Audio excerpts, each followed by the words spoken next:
उसके पश्चात 12 श्री विशाल साहब जी के पास रह करके उन्होंने बहुत ज्ञान वैराग की साधना की और उनकी ज्ञान की साधना आज प्रकाश के रूप में हमको दिख रही है। आश्रम, यहाँ के संत, यहाँ के भक्त तथा उनकी विचार की जो वाणियाँ थी, उनके सदग्रंथ, इसी प्रकार से महापुरुष जब जीवन में आते हैं वो समाज को कुछ देके जाते हैं।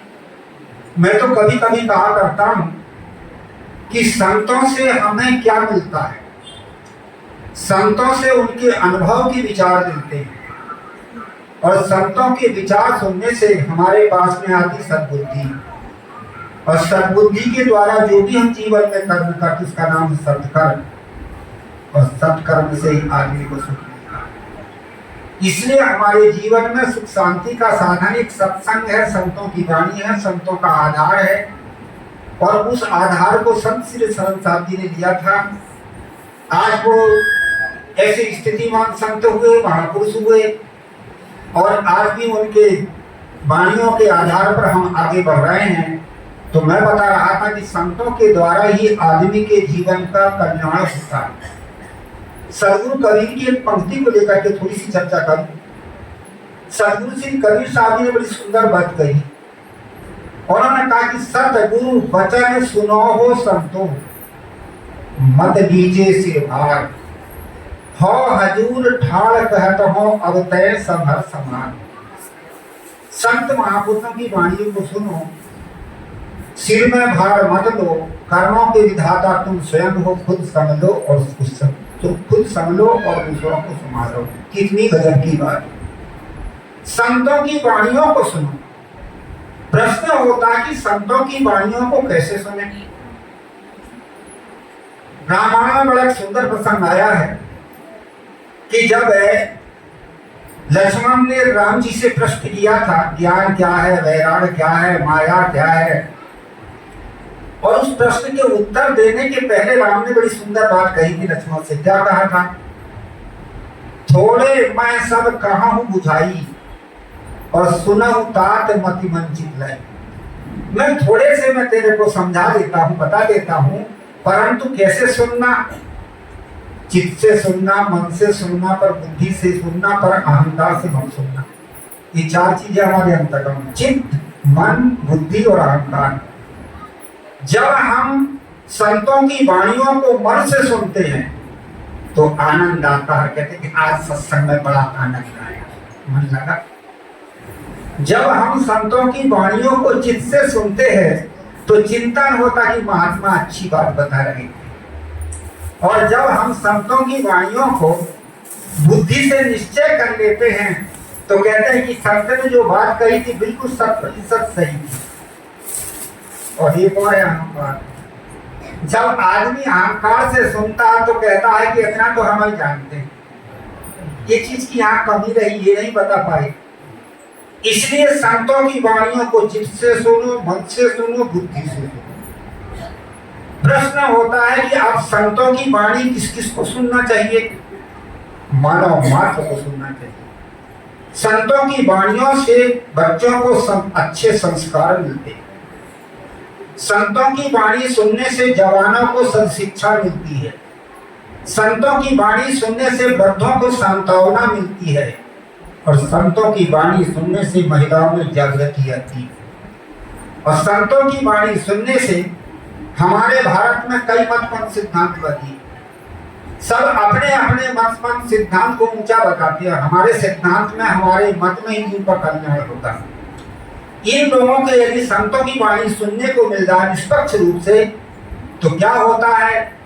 उनके भीतर में एक समझ आ जाती है, और समझ के द्वारा वो समन्वयवादी बन जाते हैं, माने निर्णय मिलता है। और संतों की वाणी सुनने से जिज्ञासुओं को बोध होता। इसलिए हमें संतों की वाणी की परम आवश्यकता है। संतों की वाणी सुनने से बच्चों को संस्कार मिलते हैं।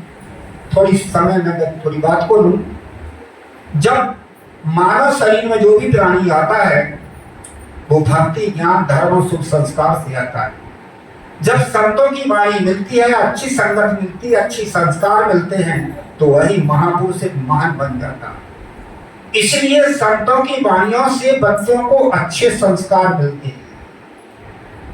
संस्कार मिलने की ये 3 जगह है। सबसे पहले माता पिता के द्वारा संस्कार मिलता है, दूसरे नंबर में समाज से संस्कार मिलता है, और तीसरे नंबर में बिगड़ा बिगड़ाया आदमियों के संतों के सत्संग से संस्कार मिलता है।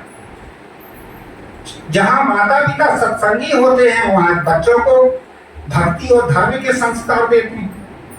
महात्मा गांधी ने अपनी आत्मकथा में लिखा है कि जब मैं छोटा बच्चा था तो मेरी माता हवेली जाया करती थी। हवेली का अर्थ होता संताश्रम। गुजरात में मेरा पुराने समय में संताश्रम को हवेली कहा करते थे, और वहां से ज्ञान की चर्चा सुन के आती थी। रात्रि के समय मुझे गीत के रूप में बताती, कभी कभी जो है कहानियों के रूप में बताती, कभी कभी कुछ प्रसंगों के रूप में बताती, और वही भक्ति और ज्ञान के संस्कार मेरे हृदय में बैठे और मैं भी संतों के पास जाने लगा। धीरे धीरे सत्संग बोध विचार करते करते मेरे पास में आत्मबल जागा, और आत्मबल जागने पर मैंने साधना की। और कौन सी साधना थी? सत्य और अहिंसा की। भारत 700 बरस का गुलाम था। 500 बरस मुसलमानों ने राज किया, 200 वर्ष अंग्रेजों ने, और 700 बरस की गुलामी को भक्ति, ज्ञान, सत्संग और सदाचार और अहिंसा और सत्य के प्रताप से बिना लड़ाई झगड़े के भारत के कब्जे में कर दिया। यदि महात्मा गांधी को सत्संग ना मिलता, संगत ना मिलती, तो क्या भारतीय स्वतंत्र हो पाते? संतों की वाणियों से एक आदमी के कल्याण से बहुतों का कल्याण होता है। इसलिए कहा जाता है कि बच्चों को सत्संग से अच्छे संस्कार मिलते हैं। हम बच्चों को कौन से संस्कार देते? भक्ति, ज्ञान, धर्म के संस्कार नहीं देते, व्यवहार के संस्कार देते हैं। और व्यवहारिक जीवन के साथ साथ में और भी सांसारिक संस्कार देते हैं, इसलिए बच्चे आगे नहीं बढ़ पाते। संस्कार की 3 जगह महापुरुषों ने बताया। सबसे पहले माता पिता, दूसरे नंबर में समाज, और तीसरे नंबर में सत्संग। सत्संग के द्वारा आदमी बिगड़ा से बिगड़ा आदमी भी ज्ञानी बन जाता है। दूसरे नंबर में मैं बताऊं कि जवानों को सत्संग से सदशिक्षा मिलती है। आज देखा जाता है शिक्षा के अभाव से मानव एक ऐसा प्राणी है जिसके पास 3 साधन है। कौन कौन से साधन है? सबसे पहले पुरुषार्थ करने के 3 साधन दिल, दिमाग और इंद्रियां। 3 साधनों के द्वारा पुरुषार्थ करके व्यक्ति आगे बढ़ सकता है। परंतु यदि 3 साधन से पुरुषार्थ नहीं कर पाया तो पीछे हो जाता। और तीनों साधन कब मजबूत होते? जब जवानी होती तब। दिल भी मजबूत होता है, दिमाग भी मजबूत होता है, इंद्रियां भी मजबूत होती है। और जवानी अवस्था में तीनों को यदि सत्संग नहीं मिला, सत शिक्षा नहीं मिला, तो तीनों को आदमी बर्बाद कर देता। किस चीज से बर्बाद करता? दुर्व्यसन और दुराचार से। इसलिए कहा जाता है कि जवानों को यदि सत शिक्षा मिल जाए, वही जवान आगे बढ़कर के सत्संग के सत शिक्षा के आधार पर एक महापुरुष भी बन सकता। एक जगह मैं पोस्ट ऑफिस में गया, बहुत पुरानी बात। 2 ऑफिसर आपस में चर्चा कर रहे थे। एक ऑफिसर दूसरे से कह रहा था, यार मेरी दक्षिणा तो दे दो। मैंने समझा कि ये घूसखोरी का पैसा इकट्ठा हुआ, ये दक्षिणा है। हंस दिया। ऑफिसर ने पूछा, महाराज क्यों हंस रहे हैं? उनका इसलिए हंस रहा हूं कि अपठ मूर्ख तो बेचारे अपठित नहीं है, और सबसे खतरनाक ही पठित मूर्ख है, जिनको सत शिक्षा का अभाव के कारण आज समाज को लूट रहे हैं। ये आप लूटे हुए पैसे को दक्षिणा का नाम दे रहे हैं। दक्षिणा क्या चीज होती है? गुरु जी बताओ। मैंने कहा कि माता पिता और गुरुजनों को जो श्रद्धा का उपहार दिया जाता है उसका नाम है दक्षिणा। ये घुसखोरी के पैसे को इकट्ठा करके आप दक्षिणा कह रहे हो? क्या गुरु जी, कलयुग का जमाना है, आदमी है तो हाथ खा जाता है। यदि शिक्षा होती मानव के पास में और जवानों के पास में है, तो आज समाज में भ्रष्टाचार, अत्याचार, दुराचार कभी भी ना होता। इसलिए जवानों को सत्संग से सत्शिक्षा मिल जाती है, और वही जवान एक आगे चल के महापुरुष भी बन जाता। वाल्मीकि का उदाहरण आता है कि वाल्मीकि डाकू थे, परंतु जब नारद का उपदेश मिला, सत्शिक्षा मिलती, महापुरुष मिल गए। अंगुलीमाल का उदाहरण आता कि अंगुलीमाल डाकू था, परंतु जब बुद्धि का उपदेश मिला, सत्शिक्षा मिलती, तो वो भी एक महाभिक्षु महापुरुष बन गए। कहानी का अर्थ है कि जवानों को सत्संग से सत्शिक्षा मिलती है, बूढ़ों को सत्संग से सांत्वना मिलती है। जब आदमी बूढ़ा हो जाता है तो बूढ़े आदमी को अशांति क्यों पैदा होती है? बूढ़े की 3 चीज चली जाती है। कौन कौन सी चली जाती है? सबसे पहले रूप चला जाता, दूसरे नंबर में शक्ति चली जाती है, और तीसरे नंबर में अधिकार चला जाता। और जब आदमी की ये तीनों चीज चली जाए तो आदमी हैरान और परेशान तो होगा। घरों में आपने देखा होगा, ये बूढ़े लोग चिढ़चिढ़ाते, परेशान होते, हैरान होते, घरों में शिकायत मिलती। क्यों करते हैं कि ऐसे? क्योंकि इनके पास सत्संग का अभाव है। सत्संग में जाने पर इनके भीतर एक सांत्वना उत्पन्न होता थी, जो समय चला गया सो चला गया, अब आगे जो शेष बचा उसको हम आगे बढ़ाएं। और वही बूढ़ा संभल करके अच्छा व्यक्ति बन जाता, अच्छा महापुरुष बन जाता। सत्संग से महिलाओं में जागृति आती।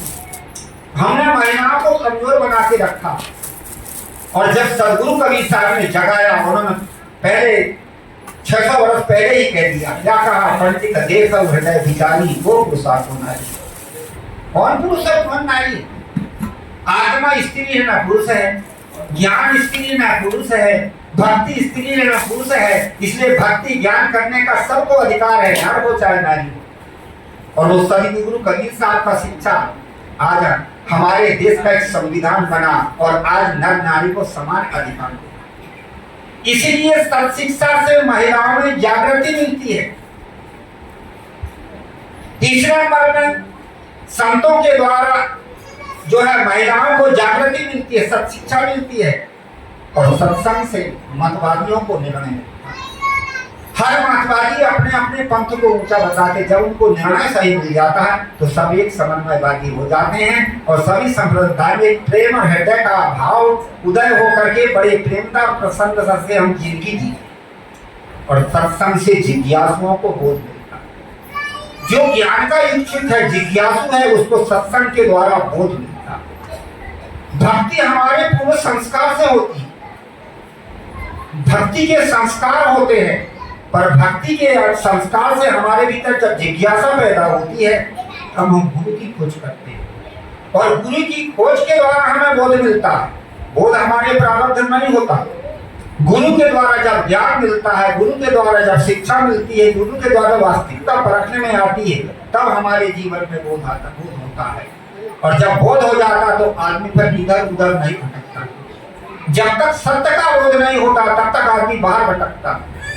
जब सत्य और वास्तविकता का व्यक्ति को बोध हो जाए, ज्ञान हो जाए, तब वो भटकता नहीं। इसलिए कहा जाता है कि आदमी के पास भक्ति तो है पर बोध नहीं है। तो बोध के कारण आज देखा जाता है धर्म के नाम से भी हिंसाएं होती है।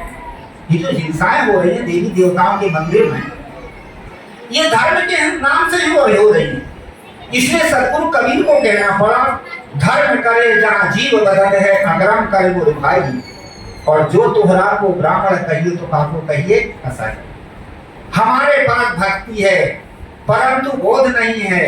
संत गुरुजन जब हमें मिलते हैं तब वास्तविकता का जब बोध हो जाता, सत्य क्या है, असत्य क्या है, बंधन क्या है, मुक्ति क्या है, बोध हो जाने पर फिर आदमी सारे आडंबरों को छोड़ करके, सारी वासनाओं को त्याग करके मोक्ष दशा में पहुंच जाता। इसके लिए हमें संतों के सत्संग की जरूरत है। पूज्य श्री संत शरणसार जी बोधवान महापुरुष थे। उन्होंने बहुत लोगों को जगाया और उनका प्रकाश आज यहाँ देखने में आ रहा है। तो इस प्रकार से सदगुरु श्री संत शरणसार जी थे। मैं अधिक ना कह करके उनकी भावभीनी श्रद्धांजलि समर्पित करते हुए आप सभी को शुभकामना देते हुए और मैं अपनी वाणी को विराम दूं। बोलिए श्री सदगुरुदेव की।